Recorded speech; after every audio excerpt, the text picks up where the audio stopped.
બધું રિપેરિંગ કરાવ્યું હશે એનું હશે. ના પણ રિપેરિંગ કરાવ્યું એ તો અમારે સરકારે ચૂકવેલા છે. 50 લાખ રૂપિયા 58 લાખ.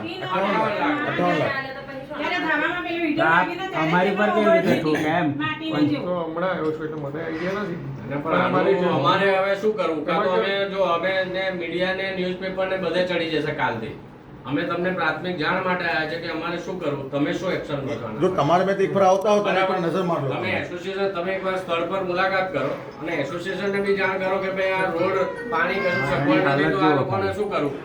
તમે પાછું બી લઈ શકો છો ને કન્ડિશન મુજબ. જો પ્રોપર સર્વિસ ના થતી હોય તો પછી આ તમે લઈ શકો ને પાછું. હમણાં કેટલા પૈસા બાકી બધાના? બધાને ટોટલી બાકી. કોઈ પૈસા નહીં ભર્યા.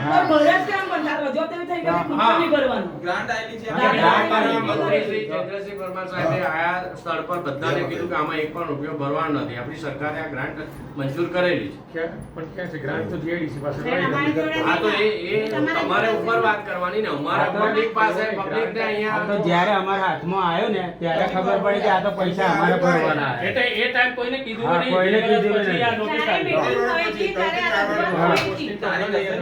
તમે હમણાં જ આવ્યા છો સાહેબ. પણ હવે 2019 તમે એકવાર સ્થળ એ કરો, સ્થળ હું જોઈ લઉં છું. સ્થળ નિરીક્ષણ કરો અને પછી આગળ જો અમે પછી આગળ એક્શન લઈશું તો બધાને ઇફેક્ટ થશે.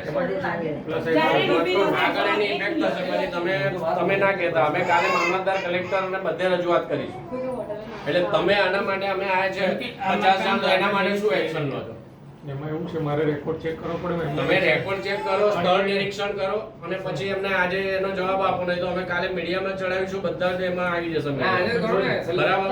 એટલે અમે આ એક પહેલી વાર નથી આયા. અમે વારંવાર લેખિતમાં પણ અરજી આપી છે, બધી રજૂઆત કરી છે. ત્યાં રેસિડેન્સ ઝોનમાં સાહેબ ટ્રાન્સપોર્ટ ને અપાય તમારે? ત્યાં બાળકો નાના હોય છે, ત્યાં લોડિંગ કેટલું થાય છે? બરાબર.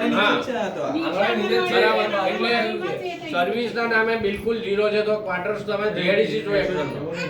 એસોસિએશન પણ એસોસિએશન તમે રજૂઆત કરી શકો ને. એસોસિએશન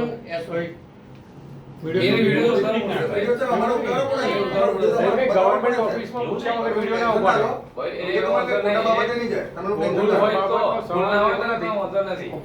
હા, રહેવા દો આપણે વિડીયો. હા, હું કહી દઉં. બરાબર.